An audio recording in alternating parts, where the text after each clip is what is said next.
is going on, guys? Jason Burke here, Styles Clash for life, coming at you on YouTube, and today I've got some TV talk. I come to you guys on rare occasion after I finish a TV series to talk to you guys about whether it's one that's worth going back and watching, or waiting for to come out for free somewhere, or skipping altogether.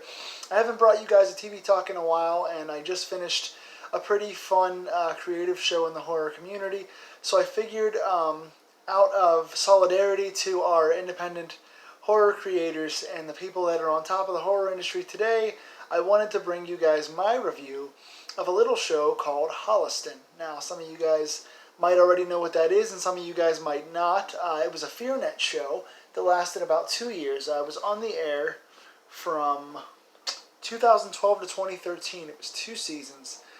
Season 1 was 6 episodes. Season 2 was 10 episodes plus a Christmas special, so 11 total.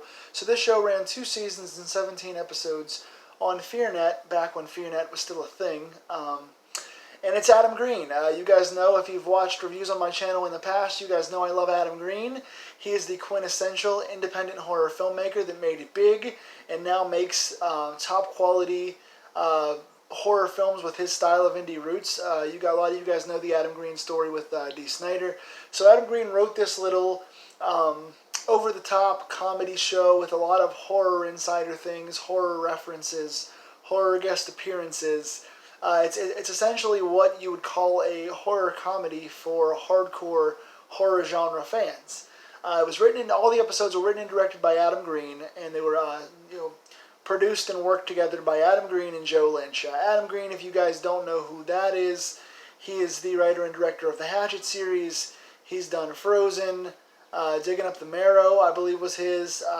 Just several classic indie horror films that have gone big lately, and he's a great director. If you guys have not seen those movies, go check those out. Joe Lynch, you guys might know from, let's see, Wrong Turn 2 and Mayhem, I think, are two of Joe Lynch's biggest credits. Both excellent films. He's done several others as well. But again, this is an older show, and it's not super easy to find. You can find them now on Blu-ray and DVD on select sites, so go check out Amazon and eBay if you guys want to check this out. But I just wanted to give you guys my quick rundown of this 2-season show. Again, 2012 and 2013. Back when FearNet was an all-horror network that had a live network and did some on-demand stuff. It's kind of like what Shudder is today. But because FearNet went under, this show only saw 17 episodes over 2 seasons. The first season is a 42-minute episode season, and Season 2 is a 22-minute episode season.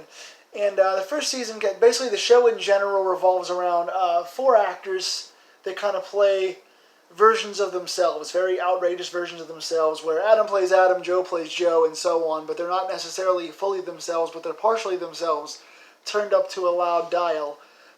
Starring Adam Green, Joe Lynch, Laura Ortiz, Corey English, those are your main 4 characters, and then you have Dee Snider as Lance Brockett, and Dave Brockie as Odorous Urungus, which is Adam Green's childhood kind of secret imaginary friend that gives him advice, so to speak.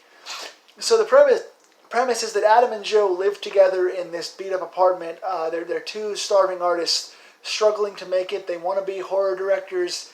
They're working on this ridiculous premise about a horror movie set on a skating rink called Shin Pads, and they're doing whatever they can to raise money to achieve their dream, but they're living in squalor, they're cheap, they're having a hard time making ends meet in their apartment. Joe's super cheap. Adam has the dreams and goals, but doesn't necessarily have the means to it yet. Corey English plays Corey, who Joe broke up with, who she and Joe broke up years ago, and Joe still hung up on her, so he wants to get back together with her. She moves back to town to be a doctor in this real-life town of Holliston where they grew up. You guys might recognize Holliston as being in the backgrounds of the movies like Frozen and Hatchet that Adam Green did. And then there's Laura Ortiz, who plays Laura. She is Joe's girlfriend, who is of, I think, Canadian descent, who they make a joke about not knowing where she's from for the 2 seasons. So basically in these 2 seasons, they spend 17 episodes as the 2 main characters, Adam and Joe, are trying to make money at their TV station selling commercials, trying to make money for their movie. And Adam wants to get back together with Corey and tries to convince her that she is the person for him. That essentially is the meat of the story over these 2 seasons. Season 2 has a lot more guest appearances, has a lot more insider references, and a lot of individual plots where they basically, Adam and Joe have this show called the Movie Crypt, which is their real life podcast now. So go check out the Movie Crypt podcast; it's a real thing. But on the show, they have this little show called the Movie Crypt, and they review a movie, like say The Ring, for example, and then whatever movie they review on their show actually happens in the show. That the plot of that movie comes true in the show. So you have one with The Ring.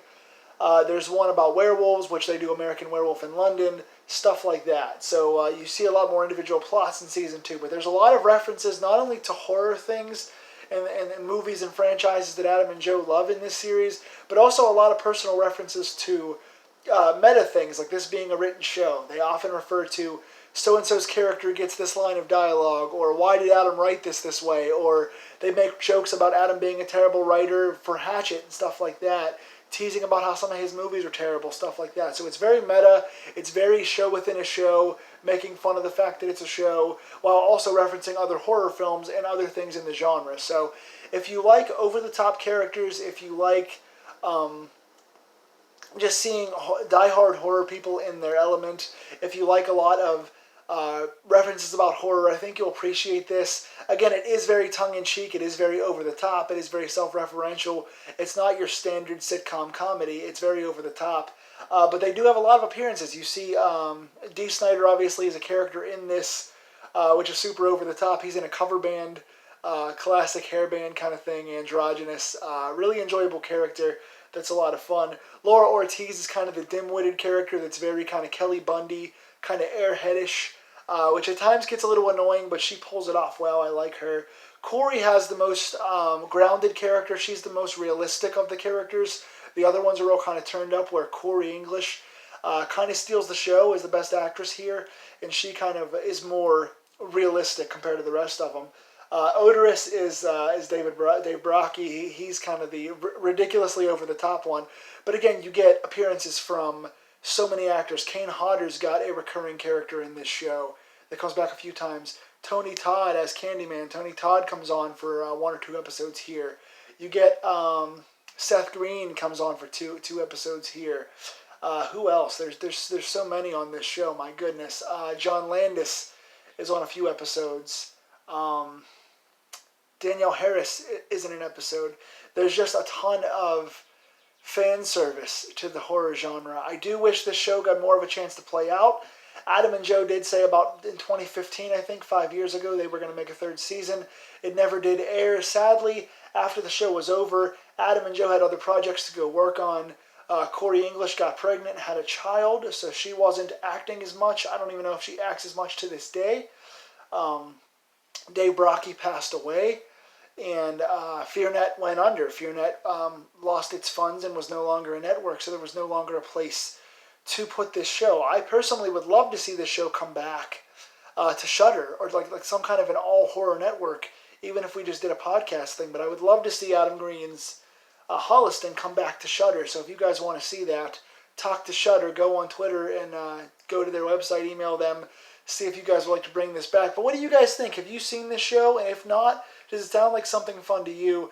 Again, it is silly, it is ridiculous, but it's done in such a way that really shows a lot of reverence and love to the horror genre. So thank you again, Adam Green, for always putting your meta and putting your struggle and putting your connections to horror to good use. You always see Adam Green doing a certain style of film, and even though this is a comedy and not a classic horror, you see his roots and you see his passions come out in this show. So I really enjoy this, and I hope there is eventually down the road a 3rd season. Tell me in the comments below what you guys think of this. I'm not going to spoil it, even though the last episode aired 7 years ago. It does end with some cliffhangers and some questions that I would love to see answered. If you guys have seen this, talk to me in the comments about it, and let's get this show back on the air. Tell me in the comments, guys, what else you would like to see me talk about in the horror genre and other TV shows. This has been TV Talk. Stay safe, take care of yourselves, wash your hands, and I will see you all soon.